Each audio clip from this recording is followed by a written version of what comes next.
నమస్తే, welcome to magazine story. అసలేం జరుగుతోంది నాకు తెలియాలి, నాకిప్పుడే తెలియాలి. ఓ తెలుగు సినిమాలో ఫేమస్ డైలాగ్ ఇది. గల్ఫ్ యుద్ధానికి సంబంధించి సామాన్యుడి మాట కూడా ఇదే. ఇరాన్ ఒకటి చెప్తోంది, అమెరికా ఇంకోటి చెప్తోంది. పీస్ డీల్కు సంబంధించి వైట్ హౌస్ ఒక ప్రతిపాదన చేస్తుంది, దాన్ని టెహ్రాన్ నిర్బంధంగా తోసిపుచ్చుతుంది. ఓవైపు శాంతి చర్చలు అంటారు, మరోవైపు ఒకరిపై ఒకరు క్షిపణుల వర్షాన్ని కురిపిస్తున్నారు. అసలు వీళ్ళు శాంతి చర్చలు చేస్తారా, యుద్ధాన్ని కొనసాగిస్తారా? దీనికి మాత్రం సూటిగా సమాధానం చెప్పరు. ఇలా దారి తెన్ను లేకుండా సాగుతోంది గల్ఫ్ యుద్ధం. ఈ యుద్ధం ఎప్పుడు ముగుస్తుందా, ప్రపంచం ఎప్పుడు కుదుట పడుతుందా అని సామాన్యుడు ఎదురు చూస్తున్నాడు. ప్రస్తుతం పరిస్థితి ఎలా ఉందంటే, ఇరాన్ది ఒక మాట, అమెరికా ఇజ్రాయెల్ది మరో మాట, గల్ఫ్ దేశాలది ఇంకో వెర్షన్, పాకిస్తాన్తో మరో సమస్య. ఇలా మిడిల్ ఈస్ట్లో సాగుతున్న యుద్ధం అతి గతి లేకుండా సాగుతోంది. ఈ 4 స్తంభాల ఆట ఎప్పుడు కొలిక్కొస్తుంది? ఇదే ఇవాల్టి మ్యాగజైన్ స్టోరీ.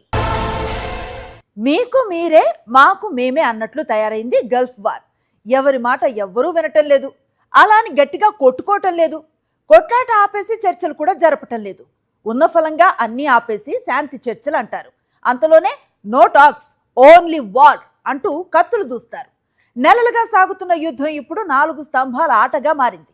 ఎవరి గోల వారిది, ఎవరి లెక్కలు వాళ్ళవి, ఎవరి అవసరాలు వాళ్ళవి, ఎవరి స్వార్థం వాళ్ళది. అసలు ఈ గందరగోళానికి దారి తీసిన పరిస్థితులేంటి? ప్రస్తుతం ట్రంప్ ఏం చెప్తున్నారు? దానికి ఇరాన్ ఏమంటోంది? టెహ్రాన్ డిమాండ్స్ ఏంటి? వాటికి వాషింగ్టన్ రెస్పాన్స్ ఏంటి? గల్ఫ్ యుద్ధం ఘోరంగా తయారైంది. ఓవైపు శాంతి చర్చలంటున్న అమెరికా, మరోవైపు స్వీయ రక్షణ పేరుతో ఇరాన్పై బాంబుల వర్షం కురిపిస్తోంది. మరోవైపు శాంతికి కట్టుబడి ఉన్నామంటున్న ఇరాన్ సార్వభౌమత్వం పేరిట డ్రోన్లతో ఎదురు దాడులకు దిగుతోంది. రోజుకో గేమ్ ప్లాన్తో 2 దేశాలు ప్రపంచాన్ని కన్ఫ్యూజ్ చేసి పడేస్తున్నాయి. ఇలా గల్ఫ్ ప్రాంతంలో మునుపెన్నడూ లేని విధంగా ఒక వింతైన అయోమయ యుద్ధ వాతావరణం రాజ్యమేలుతోంది. ఇటు అమెరికా, అటు ఇరాన్ దేశాలు అనుసరిస్తున్న ద్వంద్వ విధానాలు అంతర్జాతీయ సమాజానికి అస్సలు అర్థం కావడం లేదు. శాంతి మంత్రం జపిస్తూనే క్షిపణులు ప్రయోగించడం, చర్చల ప్రస్తావన తెస్తూనే వ్యూహాత్మక దాడులకు తెగబడడం ఈ ఇరు దేశాలకు నిత్యకృత్యంగా మారింది. దీంతో ఈ సుదీర్ఘ పోరాటం ఎటు దారి తీస్తుందో తెలియక మధ్య ప్రాచ్యం అంతా అభద్రతా భావంలో కొట్టుమిట్టాడుతోంది. తాజా పరిణామాలను పరిశీలిస్తే అమెరికా తన మిత్ర దేశాల రక్షణే ధ్యేయంగా గల్ఫ్ జలాల్లో భారీగా బలగాలను మోహరిస్తోంది. ఇరాన్ అణుస్థావరాలు, సైనిక కేంద్రాలను లక్ష్యంగా చేసుకుని ముందస్తు రక్షణ చర్యల పేరిట దాడులను ముమ్మరం చేసింది. అయితే ఇవన్నీ కేవలం శాంతి నెలకొల్పడానికేనని, ఇరాన్ కనుక డిస్కషన్ టేబుల్ పైకి వస్తే తాము సిద్ధంగా ఉన్నామని వాషింగ్టన్ ప్రకటిస్తోంది. ఈ విచిత్ర ధోరణి ప్రపంచ దేశాలను తీవ్ర గందరగోళానికి గురిచేస్తోంది. మరోవైపు ఇరాన్ కూడా ఏమాత్రం తగ్గడం లేదు. అమెరికా ఆంక్షలకు, దాడులకు భయపడే ప్రసక్తే లేదని తేల్చి చెబుతూ సరికొత్త సాంకేతికతతో కూడిన డ్రోన్లతో విరుచుకుపడుతోంది. గల్ఫ్ పరిధిలోని కీలకమైన చమురు సరఫరా మార్గాలపై, అమెరికా సైనిక స్థావరాలపై నిఘా పెడుతూ వీలు చిక్కినప్పుడల్లా దెబ్బ కొడుతోంది. తాము ఏ దేశంపైనా ముందుగా దాడి చేయమని, తమ సార్వభౌమాధికారానికి భంగం కలిగితే మాత్రం ఊరుకునేది లేదని చెబుతూనే క్షేత్రస్థాయిలో ఉద్రిక్తతలను మరింత పెంచుతోంది. ఇరాన్తో కాల్పుల విరమణ ఒప్పందం అమల్లో ఉన్నప్పటికీ అమెరికా సైన్యం ఇరాన్లోని బందర్ అబ్బాస్ సమీపంలో ఉన్న ఒక కీలక సైనిక స్థావరంపై ముందస్తు వైమానిక దాడులకు తెగబడింది. హార్ముజ్ జలసంధిలో అమెరికా దళాలు, వాణిజ్య నౌకలపై ఇరాన్ డ్రోన్లతో దాడులకు ప్లాన్ చేస్తోందన్న ఇంటెలిజెన్స్ సమాచారంతోనే ఈ చర్య తీసుకున్నట్టు అమెరికా రక్షణ శాఖ ప్రకటించింది. దాడులతో పాటు నిఘా కోసం వచ్చిన 4 ఇరాన్ డ్రోన్లను కూడా కూల్చివేసినట్టు స్పష్టం చేస్తూ ఈ చర్య కేవలం ఆత్మరక్షణ కోసమేనని అమెరికా సమర్థించుకుంది. ఇరాన్లోని కొన్ని సైనిక కేంద్రాలపై రాత్రికి రాత్రే వైమానిక దాడులు జరిపినట్టు యుఎస్ సెంట్రల్ కమాండ్ అధికారులు నిర్ధారించారు. హార్ముజ్ జలసంధిలో వాణిజ్య నౌకలు, అమెరికా బలగాలకు ముప్పుగా మారే డ్రోన్లు, క్షిపణి వ్యవస్థలను లక్ష్యంగా చేసుకున్నామని వెల్లడించారు. అయితే వాషింగ్టన్ కావాలనే శాంతి ఒప్పందానికి తూట్లు పొడుస్తోందని ఇరాన్ తీవ్రంగా మండిపడింది. ఈ పరిణామాలన్నీ జరుగుతున్న వేళ మరోవైపు అమెరికా, ఇరాన్ మధ్య శాంతి చర్చలు కొనసాగుతున్నాయంటూ వార్తలు రావడం పరిస్థితిని గందరగోళంగా మార్చేసింది. కొద్ది నెలల ముందు ఎప్పుడైతే యుద్ధం మొదలైందో దానికి ముందు కూడా యాక్చువల్ గా చర్చలు జరుగుతున్నాయి ఇరాన్ కి, అమెరికాకి. ఆ చర్చలు ఒక పక్క జరుగుతూనే ఉండగానే ఒక్క పెట్టున అకస్మాత్తుగా ఇరాన్ మీద విరుచుకుపడ్డాయి ఇజ్రాయెల్, అమెరికాలు. అంటే చర్చలు ఒక పక్క జరుగుతుంటేనే దాడి చేయటం అనేది, చర్చలు కూడా ఒక కంక్లూజన్కి వస్తాయనే పరిస్థితి వచ్చిన తర్వాత, ఒక ఒప్పందం కుదురుద్దనే పరిస్థితిలో ఈ దాడులు చేశారు అమెరికా వాళ్ళు.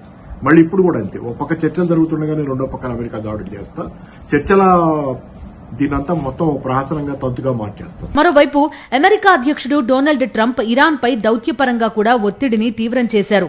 హార్ముజ్ జలసంధి నిర్వహణకు సంబంధించి ఇరాన్ ఒమన్ చేసిన ప్రతిపాదనను ఆయన పూర్తిగా తిరస్కరించారు. అంతర్జాతీయ జలమార్గమైన హార్ముజ్ జలసంధి ఏ ఒక్క దేశానికి చెందదని, దానిపై ఎవరి ఆధిపత్యాన్ని సహించేది లేదని వైట్ హౌస్ లో జరిగిన కేబినెట్ సమావేశంలో ట్రంప్ తీవ్ర హెచ్చరికలు జారీ చేశారు. ఇరాన్ అణు కార్యక్రమంపై చర్చలు జరుగుతున్నప్పటికీ ప్రపంచానికి కీలకమైన ఈ రవాణా మార్గాన్ని మూసివేయాలని చూస్తే ఊరుకునేది లేదని తేల్చి చెప్పారు. ఇటీవల అమెరికా చేపట్టిన ఆపరేషన్ ఎపిక్ ఫ్యూరీతో పాటు కఠినమైన ఆర్థిక ఆంక్షల కారణంగా ఇరాన్ సైనిక ఆర్థిక వ్యవస్థలు పూర్తిగా దెబ్బతిన్నాయని ఈ సందర్భంగా ట్రంప్ పేర్కొన్నారు.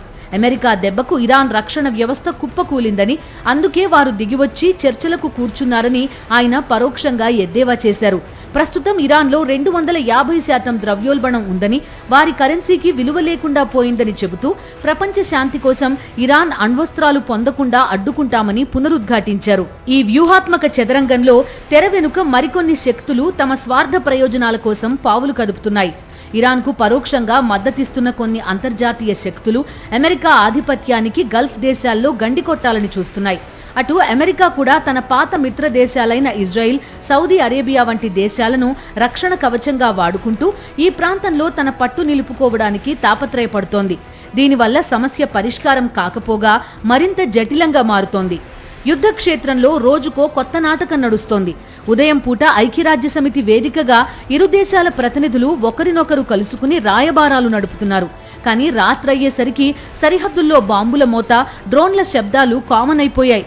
అసలు వీరు శాంతిని కోరుకుంటున్నారా లేక యుద్ధాన్నే సాగదీయాలని చూస్తున్నారా అనే సందేహం సామాన్య ప్రజల్లో బలపడుతోంది. ఈ గందరగోళ వ్యూహమే రెండు దేశాలకు ఒక ఆయుధంగా మారిపోయింది. దీనికి తోడు రష్యా, చైనా వంటి దేశాలు ఇరుపక్షాలు సంయమనం పాటించాలని పిలుపునిస్తున్నాయి. అటు ఐక్యరాజ్య సమితి ఏం చెయ్యలేని దిక్కుతోచని స్థితిలో పడింది. యుద్ధం సుదీర్ఘంగా సాగుతుండటంతో స్థానిక గల్ఫ్ దేశాల ప్రజల పరిస్థితి అగమ్యగోచరంగా మారింది. ఏ క్షణంలో ఏ వైపు నుంచి ముప్పు ముంచుకొస్తుందో తెలియని భయాందోళనల మధ్య వారు కాలం వెళ్లదీస్తున్నారు. విద్య, వైద్య రంగాలు కుప్పకూలిపోయాయి. ఉపాధి అవకాశాలు దెబ్బతిన్నాయి. ఒకవైపు చర్చలు, మరోవైపు క్షిపణులు, డ్రోన్లతో దాడులు. ఇవన్నీ చూస్తుంటే అసలు ఇది శాంతి కోసం ప్రయత్నమా లేక యుద్ధానికి ముందు వ్యూహాత్మక ఒత్తిడా అనే చర్చ అంతర్జాతీయ వేదికలపై మళ్లీ మొదలైంది. ప్రస్తుతం ప్రపంచం దృష్టి మొత్తం హార్ముజ్ పైనే ఉంది. ఎందుకంటే అక్కడి ప్రతి కదలిక ప్రపంచ ఆర్థిక వ్యవస్థను తీవ్రంగా ప్రభావితం చేసే స్థాయికి చేరుకుంది. ప్రపంచాన్ని మభ్యపెడుతూ సాగుతున్న ఈ విచిత్ర యుద్ధం త్వరలోనే ఒక పెద్ద అంతర్జాతీయ విపత్తుకు దారితీసేలా కనిపిస్తోందని విశ్లేషకులు హెచ్చరిస్తున్నారు. దీనికి తోడు ఇటీవల ట్రంప్ తెరపైకి తీసుకువచ్చిన అబ్రహం అకార్డ్స్ కొత్త వివాదానికి ఆజ్యం పోసింది. ఈ ఒక్క అంశంతో గల్ఫ్ దేశాలు రెండుగా చీలిపోయాయి. ఇప్పుడు తాజాగా ఒకరి ప్రకటనను మరొకరు ఖండించుకోవటం యుద్ధంలో ఫ్యాషన్ గా మారిపోయింది. ఒక దేశంలో వచ్చిన కథనాల్ని మరో దేశం ఖండించడం ప్రపంచాన్ని అయోమయానికి గురి చేస్తుంది. ఇంతకీ అబ్రహం అకార్డ్స్ సంగతి ఏంటి? ఈ యుద్ధంలో ఇరాన్, అమెరికా మీడియా ఎలాంటి పాత్రను పోషిస్తోంది? ఆ వివరాలు ఇప్పుడు చూద్దాం. అబ్రహం అకార్డ్స్ అనేది ఇజ్రాయిల్తో అరబ్ దేశాలకు దౌత్య, వాణిజ్య సంబంధాలు ఏర్పాటు చేసే ఒప్పందం. గల్ఫ్ దేశాలకు ఇజ్రాయిల్కు మధ్య దౌత్య, ఆర్థిక, రక్షణ బంధాలను పునరుద్ధరించడానికి 2020లో అమెరికా మధ్యవర్తిత్వంతో ప్రారంభమైన ఒప్పందాల ప్రక్రియ ఇది. ముస్లింలు, క్రైస్తవులకు ఉన్న ఉమ్మడి మూలాల ఆధారంగా దీనికి ఈ పేరు పెట్టారు. 2020లో మొదటగా యుఏఈ, బహ్రెయిన్లు ఇజ్రాయిల్తో ఈ ఒప్పందం చేసుకోగా ఆ తర్వాత మొరాకో, సూడాన్, కజకస్తాన్ వంటి దేశాలు కూడా ఇందులో చేరాయి. ఇరాన్తో శాంతి చర్చలు కీలక దశలో ఉన్న తరుణంలో ఈ ఒప్పందాన్ని తెరపైకి తెచ్చారు ట్రంప్. ఇరాన్తో జరుగుతున్న శాంతి చర్చలతో ముడిపెడుతూ అబ్రహాం అకార్డ్స్లో Saudi Arabia, Qatar, Pakistan, Turkey, Egypt, Jordan వంటి ముస్లిం మెజారిటీ దేశాలు చేరాలని పిలుపునిచ్చారు. ఒకవేళ ఈ ఒప్పందంలో చేరకపోతే అమెరికాతో భవిష్యత్ సంబంధాలపై ప్రభావం పడుతుందని కూడా ఆయన హెచ్చరించారు. భవిష్యత్తులో ఇరాన్ కూడా ఇందులో భాగస్వామి అయ్యే అవకాశం ఉందని ఆయన పేర్కొన్నారు. అయితే ఇరాన్ మాత్రం ఈ ప్రతిపాదనను పూర్తిగా తిరస్కరించింది. తాము ఇజ్రాయిల్ని ఎప్పటికీ గుర్తించబోమని స్పష్టం చేసింది. ట్రంప్ చేసిన ఈ డిమాండ్ని బహిరంగంగా తిరస్కరించిన మొదటి దేశంగా పాకిస్తాన్ నిలిచింది. తమ దేశ ప్రాథమిక సిద్ధాంతాలకు విరుద్ధంగా ఉండే ఎలాంటి ఒప్పందాన్ని తాము అంగీకరించబోమని స్పష్టం చేసింది. ఒక్కరోజు కూడా మాట మీద నిలబడని ఇజ్రాయిల్తో తాము కలవమని, ఇజ్రాయిల్కి వెళ్లేందుకు వీల్లేని ఏకైక పాస్పోర్ట్ తమదేనని పాక్ చెప్పుకొచ్చింది. పాకిస్తాన్ తన 78 ఏళ్ల చరిత్రలో ఇజ్రాయిల్ను ఎన్నడూ గుర్తించలేదు. తూర్పు జెరూసలేం రాజధానిగా స్వతంత్ర పాలస్తీనా దేశం ఏర్పడితేనే ఇజ్రాయిల్కి దౌత్యపరమైన గుర్తింపు ఇస్తామని పాకిస్తాన్ మొదటి నుండి చెప్తోంది. ట్రంప్ ప్రతిపాదనను తిరస్కరించడం ద్వారా అమెరికా, ఇరాన్ శాంతి చర్చల్లో మధ్యవర్తిత్వం వహిస్తున్న హోదాను పాకిస్తాన్ కోల్పోయే ప్రమాదం ఉంది. ఆర్థిక సంక్షోభంలో ఉన్న పాకిస్తాన్ గల్ఫ్ దేశాల ఆర్థిక సాయంపై ఆధారపడుతోంది. ఇప్పుడు కొన్ని గల్ఫ్ దేశాలు అమెరికా ఒత్తిడితో ఇజ్రాయిల్ వైపు అడుగులు వేస్తుండడం పాకిస్తాన్కు తలనొప్పిగా మారింది. అయితే సౌదీ, ఖతార్ లాంటి కీలకమైన గల్ఫ్ దేశాలు మాత్రం ట్రంప్ ప్రతిపాదనకు నిర్ద్వంద్వంగా నో చెప్పాయి. దీంతో ట్రంప్కు గల్ఫ్ దేశాలు షాక్ ఇచ్చినట్టయింది. ఓవైపు శాంతి చర్చలు జరుపుతూనే మరోవైపు ఇరాన్పై బాంబు దాడులకు విరుచుకుపడింది అమెరికా. మరోవైపు శుద్ధి చేసిన ఇరాన్ని అమెరికాకు అప్పగించాలంటూ అల్టిమేటం జారీ చేసింది. దీనికి ఇరాన్ కూడా ధీటుగా స్పందించింది. చర్చల అంశం కొలిక్కి రాకుండా యురేనియం తరలింపుకు అంగీకరించమని తేల్చి చెప్పింది. తాజా పరిణామాలతో గల్ఫ్లో మరోసారి ఉద్రిక్త పరిస్థితులు తలెత్తాయి. తాజాగా ఇరాన్పై అమెరికా జరిపిన వైమానిక దాడులు ఇందులో భాగమే. మరోవైపు ఇరాన్ అమెరికాకు స్థావరం కల్పించిన గల్ఫ్ దేశాలపై దాడులు చేస్తూనే సందర్భోచిత స్టేట్మెంట్స్తో అగ్రరాజ్యాన్ని ముప్పతిప్పలు పెడుతోంది. మొన్నటి వరకు అమెరికా ప్లే చేసిన ఈ ప్రకటనల యుద్ధాన్ని ఇప్పుడు ఇరాన్ మొదలుపెట్టింది. శాంతి ఒప్పంద ప్రతిపాదనలపై అమెరికా, ఇరాన్లు పరస్పర భిన్న ప్రకటనలతో సాగదీస్తున్నాయి. ఒప్పంద ముసాయిదాపై చర్చలు జరుగుతున్నాయని, తమపై ఆంక్షలను ఎత్తివేస్తామని, విదేశాల్లో ఉన్న ఇరాన్ ఆస్తుల్ని రిలీజ్ చేస్తామని, హార్ముజ్లో బలగాలను ఉపసంహరిస్తామని, జలసంధి మీదుగా రవాణాకు ఆటంకాలు తొలగిస్తామని అమెరికా హామీ ఇచ్చినట్టు ఇరాన్ ప్రకటించింది. దీంతో ఒక్కసారిగా స్టాక్ మార్కెట్లలో ఉత్సాహం కనిపించింది. అయితే అంతలోనే ఇదంతా ఉత్తిదే అని తేలింది. ఇరాన్ వాదనలను అమెరికా తోసిపుచ్చింది. ఇరాన్ టీవీ ఛానళ్లు ప్రసారం చేస్తున్న పీస్ డీల్ ప్రతిపాదనలు పూర్తిగా అబద్ధాలని క్లారిటీ ఇచ్చింది. ఇరాన్ నియంత్రణలో ఉన్న మీడియా ఛానళ్లు ప్రసారం చేస్తున్న ఎంఓయూ వివరాలు పూర్తిగా అవాస్తవమని వైట్ హౌస్ ప్రకటించింది. అక్కడి మీడియా వాస్తవాలను ప్రసారం చేస్తుందంటే ఎవరైనా నమ్ముతారా అంటూ ట్విట్టర్ వేదికగా స్పందించింది. ఇంతకు ముందు అమెరికా కూడా ఇదే తరహాలో వ్యవహరించింది.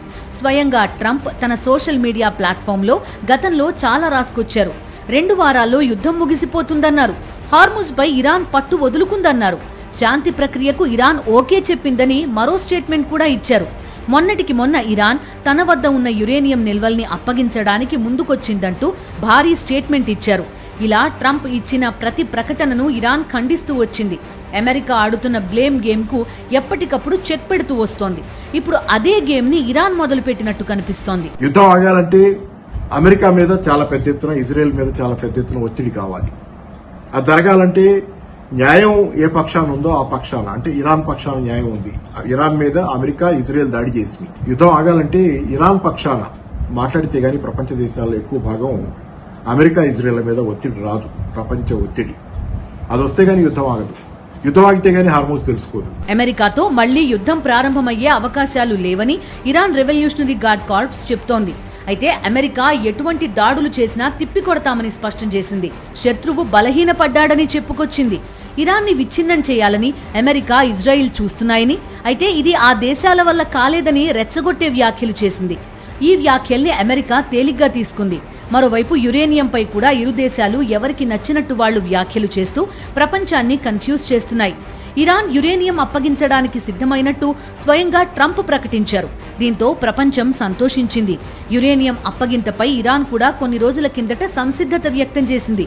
ట్రంప్ ప్రకటించిన గంటల వ్యవధిలోనే స్పందించింది.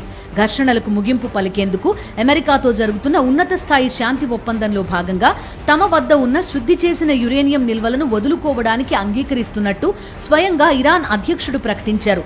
మాకు అణ్వాయుధాలు అవసరం లేదని, అణ్వాయుధాల విషయంలో ప్రపంచానికి భరోసా ఇస్తున్నామంటూ ఇరాన్ అధ్యక్షుడు కూడా విస్పష్టంగా ప్రకటించారు. దీంతో యుద్ధం దాదాపు ముగిసినట్టేనని అంతా భావించారు. అయితే ఆ వెంటనే 2 దేశాలు మాట మార్చాయి. యురేనియం అప్పగించిన తర్వాతే పీస్ డీల్ గురించి చర్చిస్తామని అమెరికా మెలిక పెట్టగా, తాము యురేనియం అప్పగించేది లేదని తెగేసి చెప్పేసింది ఇరాన్. తాజాగా కూడా ఈ అంశంపై ట్రంప్ స్పందించారు. ఇరాన్ అణు నిల్వలను రష్యా, చైనా తీసుకుంటానంటే అంగీకరించబోమని డొనాల్డ్ ట్రంప్ స్పష్టం చేశారు. ఇలా ఎన్నో అంశాలపై ఇటు అమెరికా అటు ఇరాన్ రకరకాల కమెంట్స్ చేస్తూ ప్రపంచాన్ని గందరగోళానికి గురిచేస్తున్నాయి.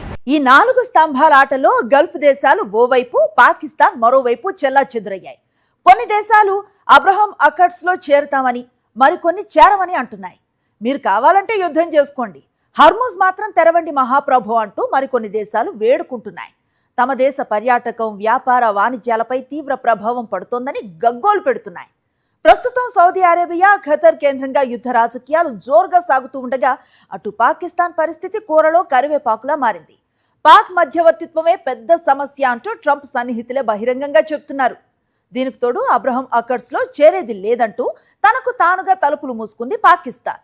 దీంతో శాంతి చర్చలకు పూర్తిగా దూరమై అటు యుద్ధ ప్రభావానికి గురై అల్లాడిపోతోంది పాకిస్తాన్. తాజా శాంతి చర్చల ప్రక్రియ నుంచి పాకిస్తాన్ దాదాపు తప్పుకున్నట్టు తెలుస్తోంది. శాంతి దూతగా పేరు కొట్టేసి అంతర్జాతీయ సంస్థలు, ఇతర దేశాల నుంచి భారీగా అప్పులు తెచ్చుకోవచ్చని ప్లాన్ వేసిన పాకిస్తాన్ ఊహించని విధంగా ఈ పొలిటికల్ వార్ గేమ్ నుంచి సైడ్ అయింది. ప్రస్తుతం ఇరాన్, అమెరికా మధ్య కొనసాగుతున్న ఉద్రిక్తతల నేపథ్యంలో ఇరాన్ సుప్రీం లీడర్ ముజ్తబా ఖమేనీ కీలక వ్యాఖ్యలు చేశారు. అమెరికా, ఇజ్రాయిల్ తమ మిలిటరీ పరాజయాలను కప్పిపుచ్చుకోవడానికి ఇరాన్లో అంతర్గత విభేదాలు సృష్టించేందుకు ప్రయత్నిస్తున్నాయని ఆయన ఆరోపించారు. మరోవైపు ఇరు దేశాల మధ్య పరస్పర దాడులతో పరిస్థితులు మరింత తీవ్రంగా మారాయి. అమెరికా దాడికి ప్రతీకారంగా కువైట్లోని అమెరికా వైమానిక స్థావరాన్ని లక్ష్యంగా చేసుకుని ఇరాన్ డ్రోన్ దాడికి దిగింది. తాజా ఘర్షణల కారణంగా అంతర్జాతీయ మార్కెట్లో ముడి చమురు ధరలు అమాంతం 3% పైగా పెరిగాయి. దేశంలో పెద్ద తీవ్రమైనటువంటి సంక్షోభం, ఒక ఆర్థిక పెను తుఫాను కమ్ముకున్న వాతావరణం ఏర్పడుతుంది. రేపొద్దున యుద్ధం ఆగినా ఒకవేళ మంచి జరిగి చాలా కాలం పట్టుద్ది ప్రపంచం మళ్ళీ తిరిగి కోలుకోవటానికి. యుద్ధం తాలూకు ప్రభావం, ఈ ధరలు ఎక్కువ ఉంటాయి, ఇవన్నీ చాలా కాలం కొనసాగుతాయి. అంతటితో ఆగవు, కొరతలు కూడా కొనసాగుతాయి.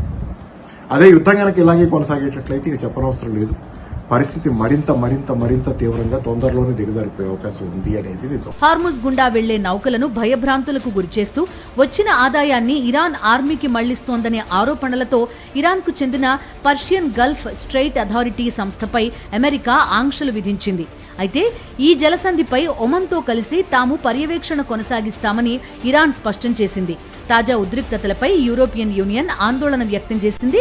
పరిస్థితి ఇలానే కొనసాగితే రాబోయే రోజుల్లో ఐరోపా ప్రాంతంలో విమాన ఇంధన సరఫరాకు తీవ్ర అంతరాయం ఏర్పడే ప్రమాదం ఉందని ఆందోళన వ్యక్తం చేసింది. కేవలం తమ స్వార్థ ప్రయోజనాల కోసం కోట్లాది మంది అమాయకులు బలిపశువులుగా మారుతున్నారనే వాస్తవాన్ని పాలకులు విస్మరిస్తున్నారు.